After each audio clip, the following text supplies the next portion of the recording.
होली पर्व पर महाकाल मंदिर में हुए अग्निकांड के चलते 14 पुजारी और सेवक झुलस गए थे, जिन्हें उपचार के लिए जिला अस्पताल में भर्ती किया गया था, जहां से कुछ सेवकों और पुजारी को इंदौर ले जाया गया। एक सेवक की हालत गंभीर होने पर मुंबई भेजा गया था, जहां 15 दिन बाद उसकी मौत हो गई। महाकाल मंदिर में होली पर तड़के भस्म आरती के दौरान गुलाल उड़ने पर कपूर की थाली से आग भड़क गई थी और गर्भगृह में मौजूद 14 पुजारी के साथ सेवक आग की लपटों में घिर गए थे, जिन्हें उपचार के लिए जिला अस्पताल लाया गया था, जहां से कुछ की हालत गंभीर होने पर इंदौर रेफर किया गया। घायलों में शामिल सेवक सत्यनारायण सोनी की हालत इंदौर में भी बिगड़ी दिखाई दी, जिसके चलते एयरलिफ्ट से मुंबई रेफर किया गया, जहां 15 दिन चले उपचार के बाद सेवक सत्यनारायण सोनी की मौत हो गई। आज सुबह खबर उज्जैन पहुंचते ही महाकाल मंदिर के पुजारी और सेवकों में शोक की लहर छा गई। सेवक का शव अंतिम संस्कार के लिए उज्जैन लाया जा रहा है। विदित हो कि महाकाल मंदिर में हुए अग्निकांड के बाद हड़कंप मच गया था। अस्पताल में प्रशासनिक हमले के साथ पुलिस बल तैनात हो गया था। मुख्यमंत्री डॉक्टर मोहन यादव अपने सभी काम छोड़कर घटनाक्रम में झुलसे सेवक और पुजारी को देखने के लिए जिला अस्पताल पहुंच गए थे। उन्होंने इंदौर रेफर किए गए घायलों का भी हाल चाल जाना था। पुजारी और सेवकों के उपचार के लिए आर्थिक सहायता भी जारी की गई थी। इंदौर नगर पालिका निगम ने अमानक स्तर की पॉलीथीन के खिलाफ अभियान छेड़ रखा है। इसी अभियान ने चलते नगर निगम ने नवलखा क्षेत्र में बड़ी कार्रवाई करते हुए एक वाहन से अमानक स्तर का प्लास्टिक बरामद किया है। निगम ने कार्रवाई के दौरान इसके व्यापारी के खिलाफ आर्थिक दंड भी लगाया है। इंदौर नगर पालिका निगम ने प्लास्टिक फ्री शहर बनाने के उद्देश्य से अभियान छेड़ रखे हैं। नगर निगम रोजाना अमानक स्तर की पॉलीथीन को लेकर जांच पड़ताल भी कर रहा है। मंगलवार को नगर निगम की टीम ने सूचना मिलने पर नवलखा क्षेत्र से एक वाहन में से बड़ी मात्रा में अमानक स्तर का प्लास्टिक बरामद किया। इस वाहन में कुल 25 कार्टून थे, जिसमें से 15 कार्टून में से अमानक स्तर का प्लास्टिक मिला, जबकि बचे 10 की जांच की जा रही है। निगम ने इसके व्यापारी इमरान पटेल के खिलाफ 40,000 की चालानी कार्रवाई की है।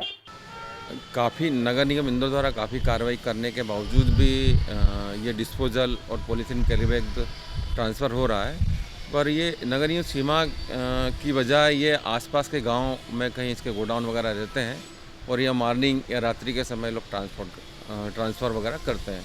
आज भी यही हुआ, नवलखा चौराहे पे एक विक्रम लोडिंग रिक्शा को मेरे जोन क्रमांक 18 के CSI मुकेश भिसे और सहायक CSI विजय यादव ने देखा।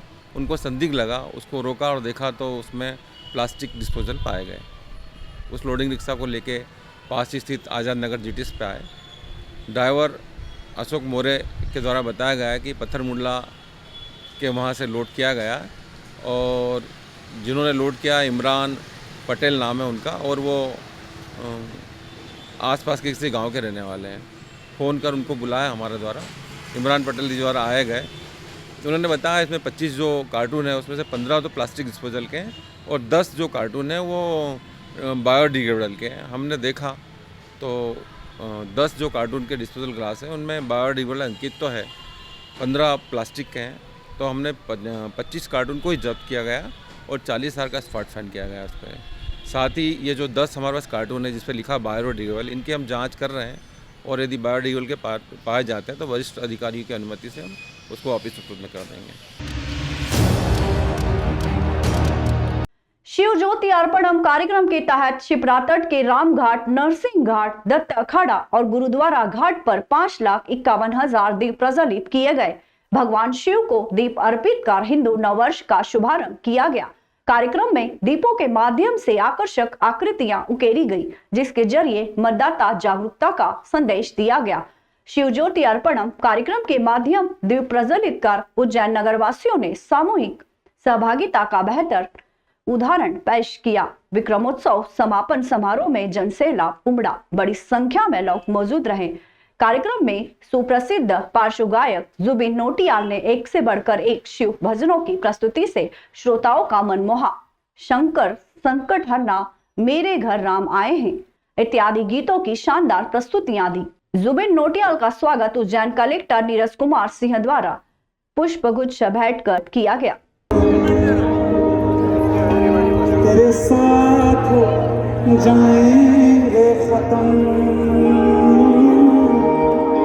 तुझे कितना चाहे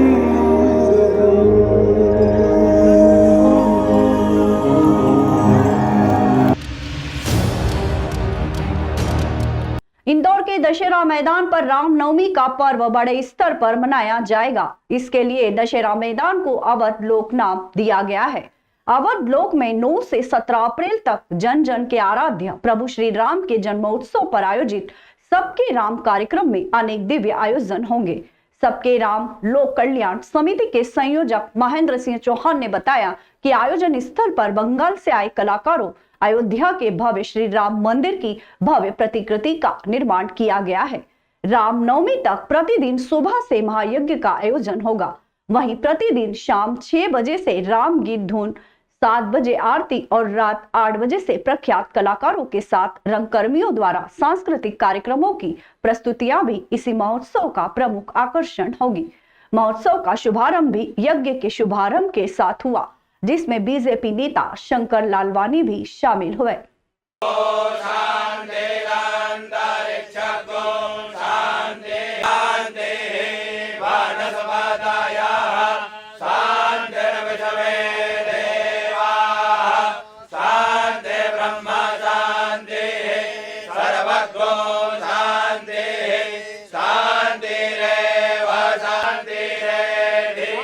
आज गुड़ी पड़वा चैत्र नववर्ष की सबको शुभकामनाएं, मंगल कामनाएं। अब पूरे शहर में उत्सव का माहौल है। पूरे शहर में नववर्ष बहुत उत्साह के उमंग के साथ पारंपरिक रूप से मनाया जा रहा है। और यहाँ दशहरे मैदान पे सबके राम प्रतिवर्ष ये कार्यक्रम होता है। इस वर्ष ये भव्यता है क्योंकि जो मंदिर की प्रति आकृति है वो अयोध्या के राम मंदिर की प्रति आकृति है और 17 फीट बड़ी राम जी की प्रतिमा की यहाँ प्रतिकृति लगाई जा रही है। और मुझे लगा ये आज यज्ञ का भी प्रारंभ हो रहा है, तो एक अनूठा आयोजन दशहरा मैदान पे होने जा रहा है। 9 अप्रैल से 17 अप्रैल दशहरा मैदान इंदौर अवध लोक जिसको नाम दिया गया है, यहाँ पर अयोध्या में स्थित प्रभु श्री राम के मंदिर की सेम प्रतिकृति बनाई गई है, जिसके अंदर प्रभु श्री राम पूरे राम दरबार के साथ में विराजित होंगे। सुबह 8 बजे यहाँ पर श्री राम महायज्ञ होगा, शाम को सांस्कृतिक आयोजन होंगे और विभिन्न प्रकार के कार्यक्रम यहाँ पर होंगे। संस्था का उद्देश्य है कि जैसे भारत में गणेश उत्सव होता है 10 दिन का, माता जी का 9 दुर्गा उत्सव होता है 9 दिन का, वैसे ही हमारे आराध्य प्रभु श्री राम का राम जन्मोत्सव गुड़ी पड़वा से लेकर रामनवमी तक 9 दिवसीय पूरे भारत में हो। आप सभी को मैं आह्वान करना चाहूँगा कि अधिक से अधिक संख्या में सारे सनातनी भाई बहन दशहरा मैदान अवध लोक पर पधारें, ज़्यादा से ज़्यादा संख्या में पधारें, ज़्यादा से ज़्यादा अपने आस पड़ोसियों को बताएं और इस पूरे त्यौहार को इंदौर का नहीं पूरे भारत का उत्सव बनाकर यहाँ से एक मैसेज दें पूरे भारत में कि राम जन्मोत्सव भी 9 दिन का हो। धन्यवाद। कलाकारों के द्वारा बनाई गई है, कितने दिनों में बनाई गई है और दूसरा किस संस्था के बैनर पर ये प्रतिकृति बंगाल के कारीगरों द्वारा बनाई गई है और संस्था श्री सबके राम लोक कल्याण समिति, क्योंकि राम सबके हैं, कण कण में व्याप्त हैं, उसी उद्देश्य से संस्था का नाम रखा गया है श्री सबके राम लोक कल्याण समिति। उसके तत्वाधान में पूरा आयोजन हो रहा है। संस्था राम द्वारा आगामी 11 अप्रैल को एक यज्ञ का आयोजन किया जा रहा है। ये यज्ञ कालीचरण महाराज के सानिध्य में होगा। इसी यज्ञ की व्यापक तैयारियों को लेकर कालीचरण महाराज मंगलवार को दोपहर 12 बजे देवास पहुंचे, जहां उन्होंने पत्रकार वार्ता को संबोधित करते हुए कहा कि संस्था राम के संयोजक शैलेंद्र सिंह पवार यज्ञ के मुख्य यजमान रहेंगे। उन्होंने कहा कि इस यज्ञ के माध्यम से वास्तु दोष, ग्रह दोष, अभिचार, कर्म दोष, पिशाच दोष, पितृ दोष, सभी प्रकार के दोष नष्ट होंगे। किंतु हमारा उद्देश्य हिंदू राष्ट्र निर्माण की स्थापना करना है। हम मानते हैं कि जिस पर देवी की कृपा होती है उन्हें अपने द्वारा किए जा रहे कार्यों में सफलता जरूर मिलती है। हम वर्णवाद, जातिवाद व भाषावाद को खत्म कर सिर्फ हिंदू राष्ट्र का निर्माण करना चाहते हैं। उन्होंने एक सवाल के जवाब में कहा कि हिंदू राष्ट्र बनाने के लिए हमारे राजनेताओं की स्पष्ट रणनीति नहीं है। राज्यसभा सांसद, लोकसभा सांसद व विधायकों को हिंदू राष्ट्र निर्माण के लिए एक स्पष्ट योजना तैयार करना चाहिए, जो अभी तक नहीं हुई है। कुछ लोग धर्म विरोधी हैं, जो राष्ट्र निर्माण में विघ्न पैदा कर रहे हैं, और ऐसे लोग भी हैं जो भारत को मुस्लिम राष्ट्र बनाने का विचार कर रहे हैं। जबकि हमारा हिंदू समाज जातिवाद, वर्णवाद व भाषावाद में अटका हुआ है, सिर्फ वोट बैंक बना हुआ है। हमें अब राजनीति में भी हिंदूवाद लाना होगा, तभी हिंदू राष्ट्र का निर्माण संभव है। इस अवसर पर संस्था राम राम के जीतू रघुवंशी, रितेश त्रिवेदी सहित अन्य लोग उपस्थित थे। अभी 11 तारीख को महानिकुंभ यज्ञ के करवा रहे हैं, जिसमें आदरणीय हमारे गुरु जो कालीपुत्र कालीचरण गुरु महाराज के माध्यम से और पूरे धर्म को एक मजबूत कड़ी में लाने के लिए ये महायज्ञ की प्रारंभ चल रहा है। यहाँ पर यज्ञशाला का निर्माण होगा, फिर सभी अतिथि जो आएंगे उन सबको यज्ञ में आहुति डालने के लिए सबको बैठने की व्यवस्था, और वहाँ पर भजन संध्या वगैरह और वहाँ पर फरियाली खिचड़ी वगैरह का इनका भी कालिका अगस्तीश्वर निकुंभला महायाग। कालिका अगस्तीश्वर निकुंभला महायाग इस यज्ञ का नाम है।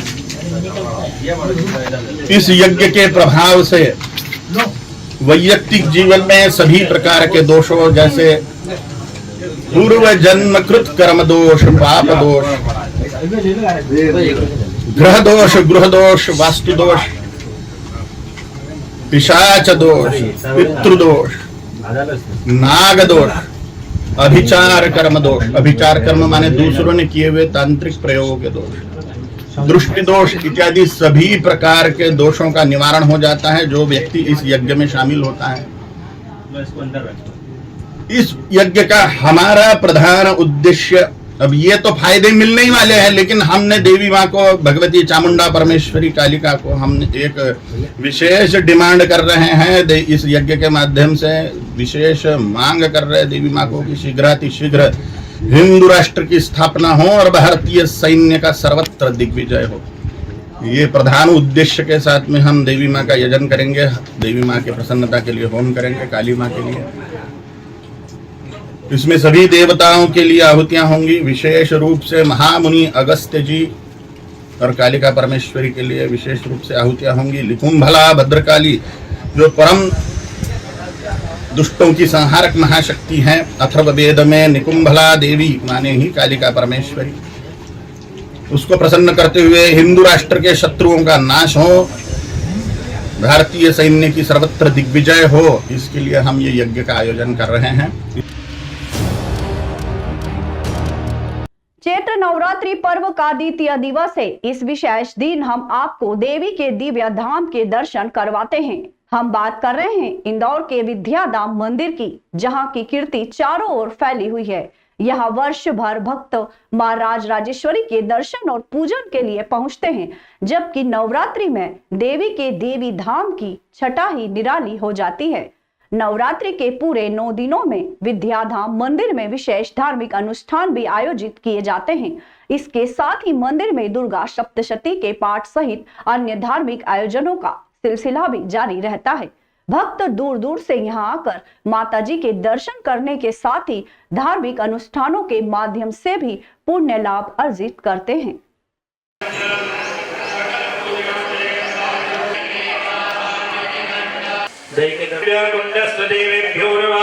यथाशक्ति अमोम दध्यो धनबलिं समर्पयामि।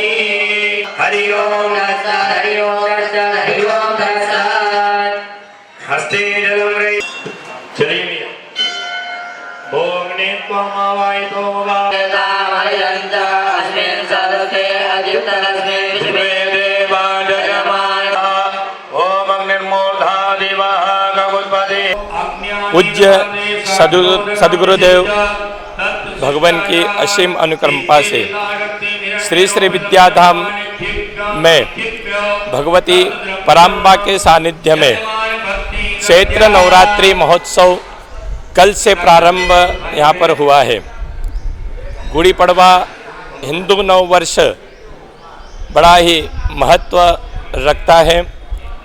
कल प्रातःकाल यहाँ पर घट स्थापना यहाँ पर हुई है।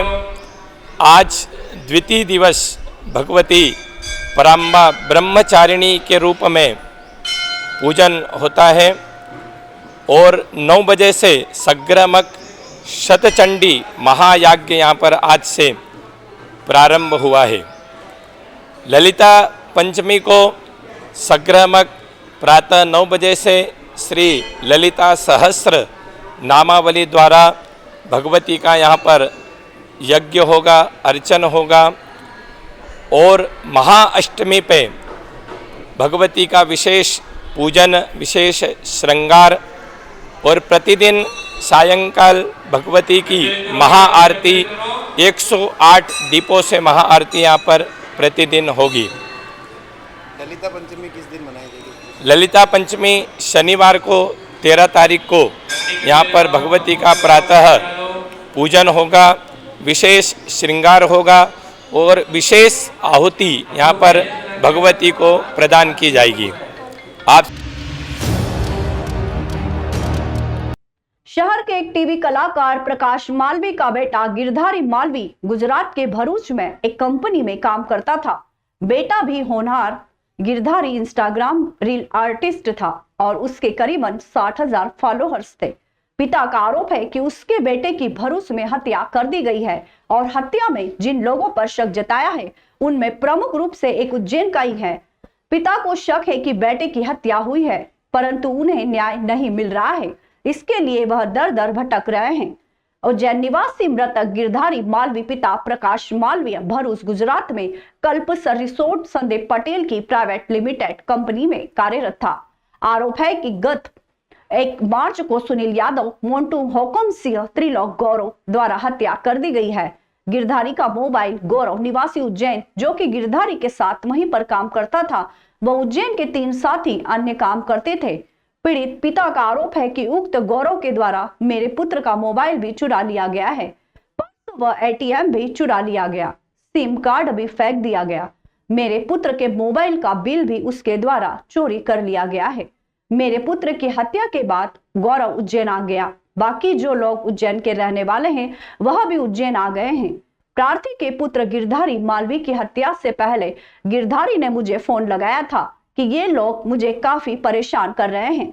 गौरव, सुनील यादव, मोन्टू व अन्य लोगों द्वारा मुझे काफी प्रताड़ित कर रहे हैं और मुझे यहाँ से निकलने भी नहीं दे रहे हैं। इसके बाद मेरे पुत्र की हत्या कर दी गई। मेरे द्वारा इस संबंध में याना देहज में मेरी रिपोर्ट दर्ज नहीं की थी, जिस पर मेरे द्वारा जिला भरूच के एसपी को आवेदन किया गया है। पुलिस अधीक्षक जिला भरूच को दिए आवेदन में मृतक की मां ने कहा था कि मैं प्रार्थी मान कुंवर मालवीय, पति प्रकाश, जाति बलाई, निवासी एकता नगर, आगर रोड, उज्जैन में रहती हूँ। मेरा पुत्र गिरधारी मालवीय, जो कि अपने मित्र गौरव निवासी आगर रोड, उज्जैन के साथ लगभग 7 माह पूर्व रिसोर्ट कल्पसर रिसोर्ट जोलवा, तहसील बागरा, जिला भरूच, पुलिस स्टेशन देहस, जो कि संदीप पटेल की प्राइवेट कंपनी है, वहां पर वह कार्यरत था। वहीं गुजरात पर निवास करता था। मेरे पुत्र गिरधारी मालवी की गत 1 मार्च को हत्या कर दी गई। पोस्टमार्टम भी किया गया है, जिस पर उसकी मृत्यु का कारण दम घुटने से बताया गया है। सूचना मिलने के बाद जब गुजरात हॉस्पिटल में तो वहां बताया गया है कि आपके पुत्र के गले में रस्सी बंधी हुई थी। वहां पर जब पुत्र गिरधारी के दोस्त गौरव के बारे में पूछा तो उसके वहां नहीं होने की बात कही। मुझसे मेरे पुत्र द्वारा पूर्व में भी उसने गिरधारी ने पहले गौरव की शिकायत की थी। कहा था कि गौरव ने मेरे पुत्र का मोबाइल चुरा लिया है तथा मेरे पुत्र को ब्लैकमेलिंग भी कर रहा है।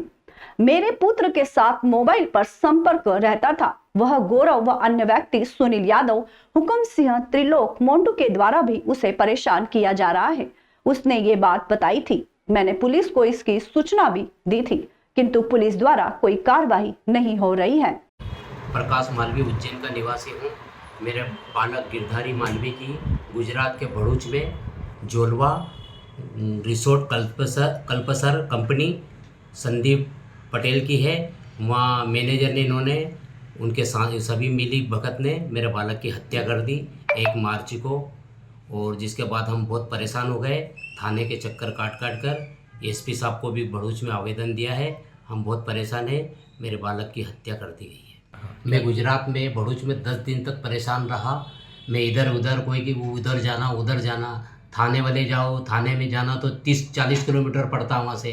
फिर मैं ग्राम पंचायत में गया, वहाँ से मृत्यु प्रमाण पत्र के इधर उधर भटका। मेरी पत्नी ने, हम दोनों बहुत परेशान हुए। रेलवे स्टेशन पे हम लोग सोए तो पुलिस वाले ने भगा दिया। होटल में खाना खाया, ऐसा बहुत दिक्कत और परेशानी का सामना करना पड़ा हमें। और अवंतिका ने हमें एक न्याय दिलाया है और अवंतिका चैनल ने हमें हमारे साथ में है। भारत निर्वाचन आयोग के निर्देशानुसार इंदौर जिले में मीडिया मॉनिटरिंग प्रकोष्ठ की स्थापना की गई है। इस प्रकोष्ठ के माध्यम से निर्वाचन के दौरान इलेक्ट्रॉनिक, प्रिंट, सोशल मीडिया पर प्रसारित होने वाले विज्ञापनों, समाचारों और पैड न्यूज पर सतत निगरानी रखी जाएगी। इलेक्ट्रॉनिक, प्रिंट, सोशल मीडिया पर प्रसारित होने वाले विज्ञापनों के लिए पूर्व अनुमति लेना होगी। प्रिंट मीडिया के संबंध में मतदान प्रारंभ होने के 48 घंटे पहले तक की अवधि में प्रकाशित होने वाले विज्ञापनों के लिए पूर्व अनुमति ली जाना होगी। ये जानकारी आज यहां कलेक्टर एवं जिला निर्वाचन अधिकारी आशीष सिंह की अध्यक्षता में संपन्न हुई। मीडिया संस्थान के संचालकों प्रतिनिधियों की एक दिवसीय कार्यशाला में दी गई। कार्यशाला में सिनेमाघरों, FM रेडियो के प्रतिनिधि भी उपस्थित थे। इस कार्यशाला में जिला पंचायत के मुख्य कार्यपालन अधिकारी सिद्धार्थ जैन, मीडिया मॉनिटरिंग प्रकोष्ठ के नोडल अधिकारी तथा संयुक्त संचालक जनसंपर्क डॉक्टर RR पटेल एवं प्रिंट तथा इलेक्ट्रॉनिक मीडिया से जुड़े संस्थानों के संचालक प्रतिनिधि मौजूद थे। कार्यशाला में निर्वाचन के दौरान विज्ञापनों, समाचारों और पैड न्यूज पर सतत निगरानी रखने के लिए की गई व्यवस्थाओं के संबंध में विस्तार से जानकारी दी गई। साथ ही इस संबंध में भारत निर्वाचन आयोग द्वारा दिए गए दिशा निर्देशों, नियम आदि के संबंध में भी बताया गया। सभी से कलेक्टर आशीष सिंह ने अपेक्षा की है कि वह स्वतंत्र और निष्पक्ष निर्वाचन के लिए उक्त संबंध में जारी दिशा निर्देशों, नियम आदि का पालन करें। उन्होंने सभी मीडिया से जुड़े प्रतिनिधियों से अपील की है कि वे जिले में अधिक से अधिक मतदान के लिए मतदाताओं को प्रेरित करने के लिए अपने अपने स्तर पर प्रयास करें। उन्होंने इस संबंध में चलाए जा रहे स्वीप अभियान की जानकारी दी है और अभियान में सहभागी बनने का आह्वान किया है।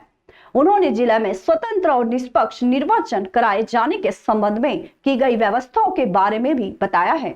उन्होंने बताया है कि निर्वाचन संबंधी शिकायतों को प्राप्त करने तथा उनके निराकरण के लिए कलेक्टर कार्यालय में कंट्रोल रूम बनाया गया है। इस कंट्रोल रूम में ऑनलाइन सी-विजिल के माध्यम से प्राप्त शिकायतों को अभी निराकरण किया जा रहा है।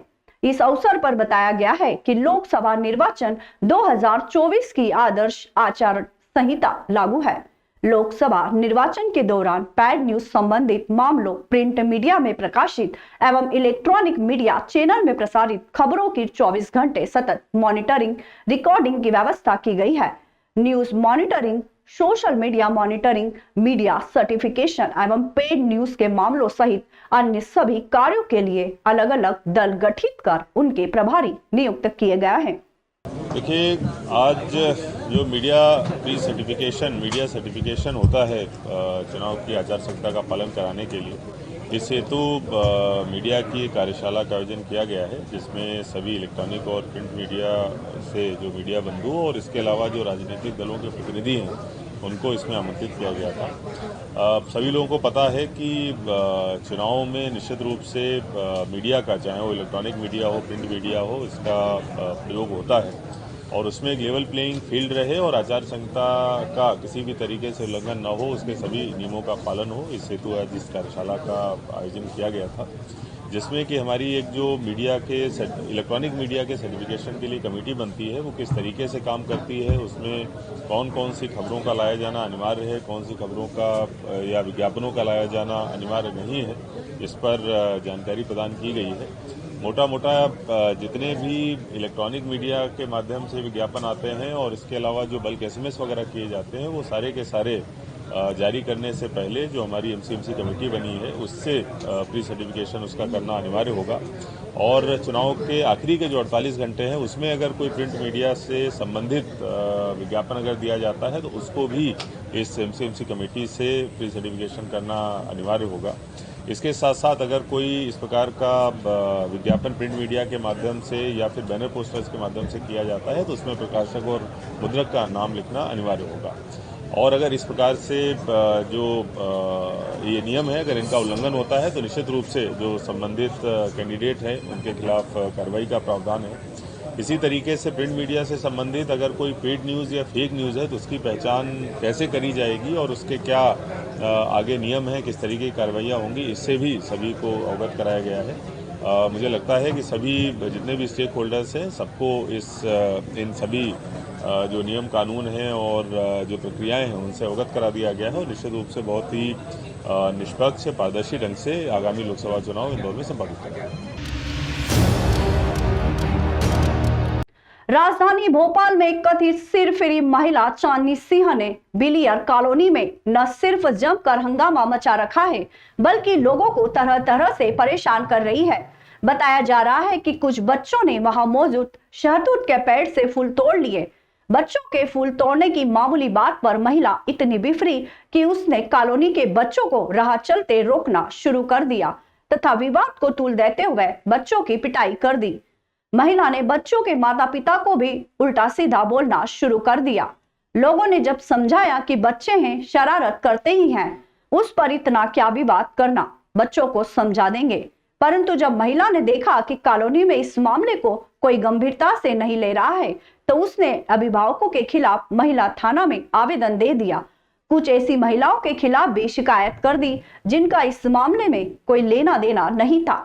हालांकि मामूली विवाद में पुलिस आमतौर पर अपना समय खराब नहीं करती है, लेकिन चर्चा में महिला के कोई परिचित रिश्तेदार रिटायर्ड अफसर हैं। थाने में उनका फोन पहुंचने के बाद पुलिस सक्रिय हो गई और आम लोगों को थाने बुलाकर परेशान करना शुरू कर दिया। अभिभावकों को थाने में बैठा दिया। अब महिला थाने में हंगामे की स्थिति है। महिला अपने रोप के कारण थाने में भी हंगामा कर रही है और झूठी शिकायतें कर पुलिस से परेशान करवा रही है। इस मामले में यदि कोई बड़ा अधिकारी संज्ञान ले तो ही कुछ हो सकता है, वरना लोगों को आशंका है कि यह सिरफिरी महिला किसी दिन कोई बड़े कांड को अंजाम दे सकती है। गुर्जर गौड़ ब्राह्मण समाज के महर्षि गौतम न्यास फ्रीगंज द्वारा गुड़ी पड़वा एवं गौतम जयंती के अवसर पर अलकापुरी स्थित गौतम यज्ञशाला प्रांगण में समाजजनों द्वारा एकत्रित होकर सूर्योदय के समय सूर्य को अर्घ्य दिया गया।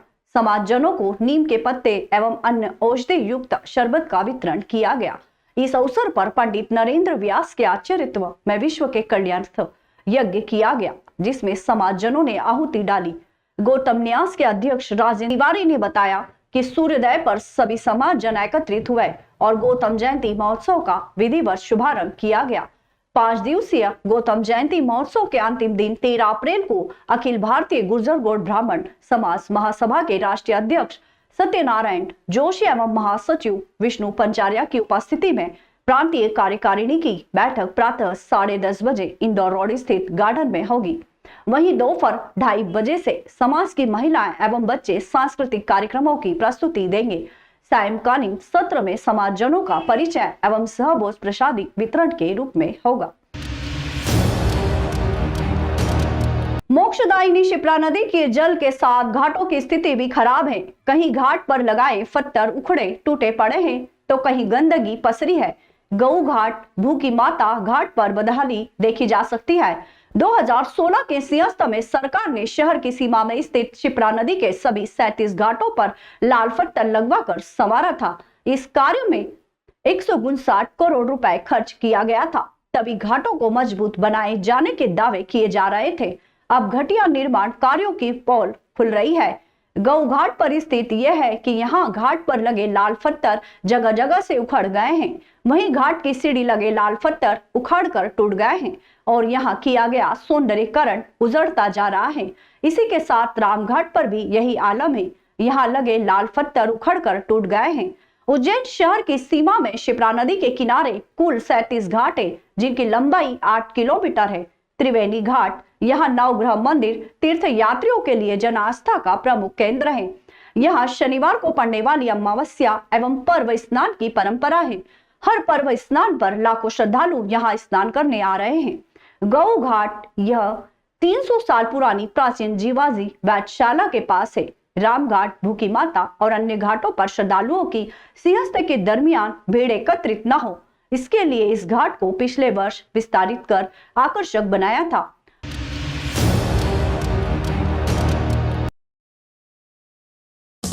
देश विदेश, गांव शहर, सब पे नजर, सबकी खबर, नया रूप है, नए है रंग, सबको समेटे अपने संग। आपका अपना शहर का सपना दैनिक अवंतिका, दैनिक अवंतिका, दैनिक अवंतिका। राजनीति, फिल्मी बातें, सब कुछ ही हम इसमें पाते। घर, होटल, ऑफिस या दफ्तर, क्लर्क, प्यून या हो फिर अफसर, सबका चहेता, सबका प्यारा दैनिक अवंतिका, दैनिक अवंतिका, दैनिक अवंतिका।